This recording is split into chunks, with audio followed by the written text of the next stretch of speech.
The main opposition People's Democratic Party, PDP, has failed to assert any form of control or influence in the choice of minority leaders in both chambers of the National Assembly, and that is according to a report by This Day. The development not only left PDP in disarray, but also further exposed the party's gradual and systemic weakening by some of its aggrieved members who have engaged Nigeria's main opposition party in a war of attrition since they lost out in the party's presidential primaries in 2022. The report also says that the aggrieved members, led by former 4 governors and a sitting governor, influenced the outcome of the race for the minority leadership positions in both chambers of the National Assembly. The group is led by a former governor of Rivers State, Nyesom Wike.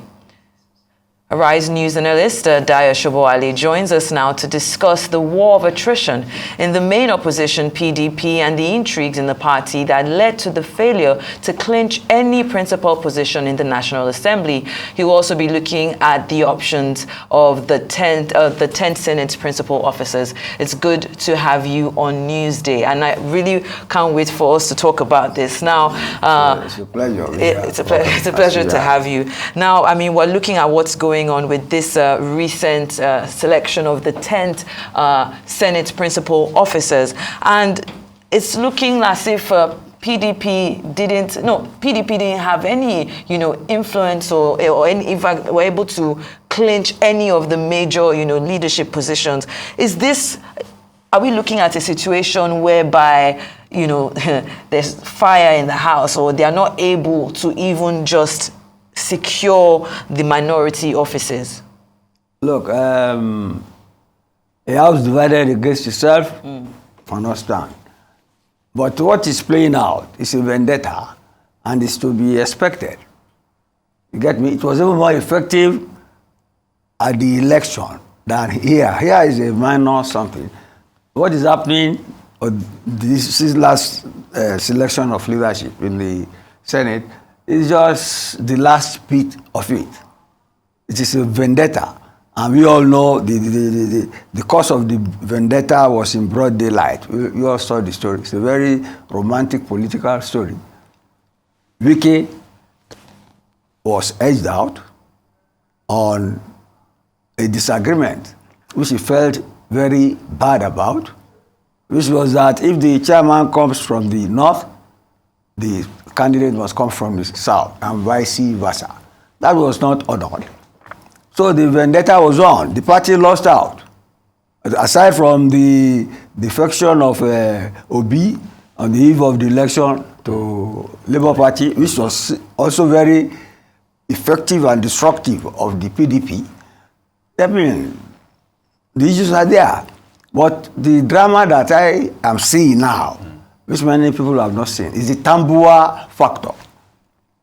I think with the fact that Tambua does not hold any major position in the legislature now, maybe that will abate the fury of the 5 governors and those who are against the party. Because, you see, Tambua lost out. And if you remember, at the outset of this romantic political story, like I would call it, at the outset of it, it was Tambua that stepped down for Tiku. And the chairman, how you congratulated him, that was what infuriated Wike up till today.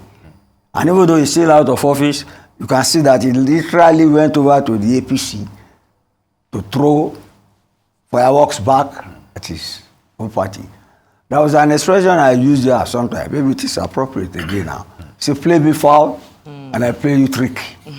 You get me? I used to say I like the gods of Wike. I like the gods of anybody who is able to hit back at those who hit back at them. It is like the Emilokon syndrome. If the guy had not said Emilokon dead, he would be dead meat now. The same thing with Wike. But I'm sure now they will think of the interest of the party because they have been able to stop the last major person they feel has aggrieved them, and that's Tambua. So they have a chairman. If they can put the house together, maybe they get out. But don't forget they have cases in court. Even Wike has gone to court saying that they want to expel him when they have not even given a query. And they are not ready to leave the party. You know that is more dangerous. The enemy within is more dangerous and more leather than even the APC, of course. The APC is enjoying itself. They say your enemy's enemy is your friend. Your friend. So you can see that the Senate president is a very busy man, consummating issues. And I learned that Labour people, they too got a position in spite of the small number of votes that they have. So it's politics Nigerian style. And they say a lot of money change hands. Yes. I don't mind all that, provided they deliver on the promises they have given to their constituents, who put them there. Performance is the yardstick, not the money changing hands. Anyway, if they don't perform, they won't have the appropriate environment, peaceful environment to spend whatever money they make there. You get me? Yes. I'm glad you even mentioned the issue of labor and the issue of performance, when we even saw an influx of them coming in. So the role of the opposition parties at the House, especially Labour now, do you think they will wield any influence, despite PDP still having a larger share of its members within that minority group, you think? Yeah, but you see, the emergence of Labour created a thought force. So what we are seeing is predictable, a realignment of forces. That is why this assembly will be different from any other assembly, the 10th assembly. It is evolving, and we have to watch the way it evolves. Now you can see there are no rigid separation of allegiances or patronage.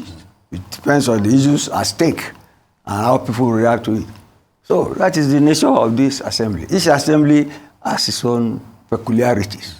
At the last assembly, we were talking opposition because it was mainly APC, PDP. Yeah.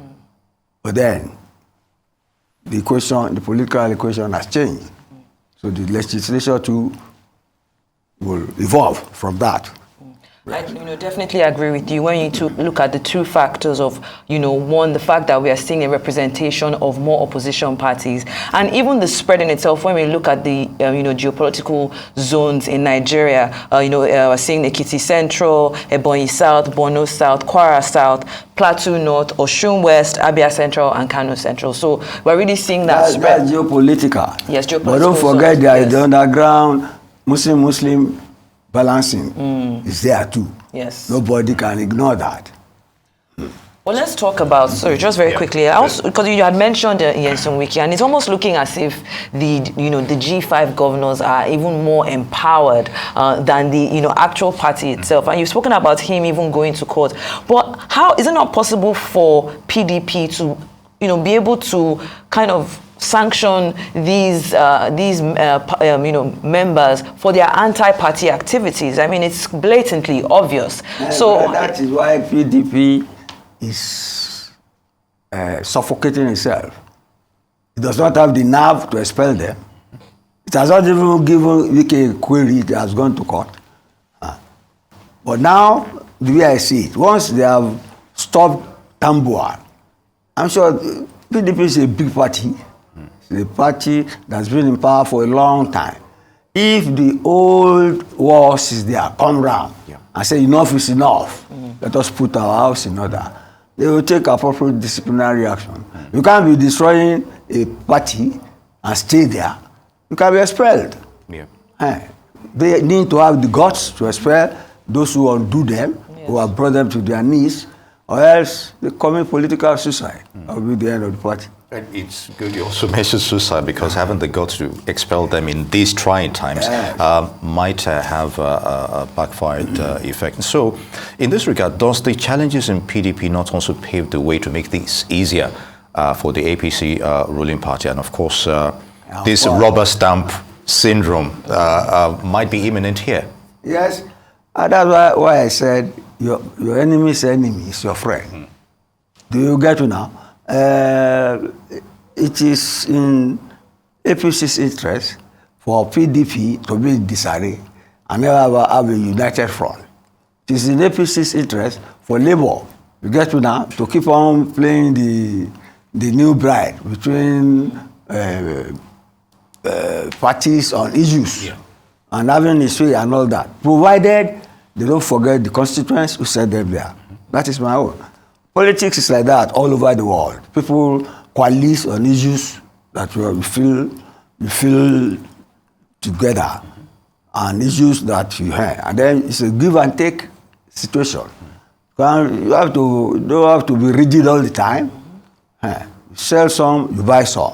That is the nature of politics. I was also going to mention the fact that when you were mentioning Minu Tambuwal, that of course I think to a large extent Atiku, speaker, but no, yeah, the former Vice President Atiku seems to be behind him, but he's not making headway there. So what is the future for him also being a prominent member of PDP and his influence on those... Atiku is busy in court. Yeah. You can never write off Atiku. Yeah. If Atiku decides to come back and put PDP in order, he can do it.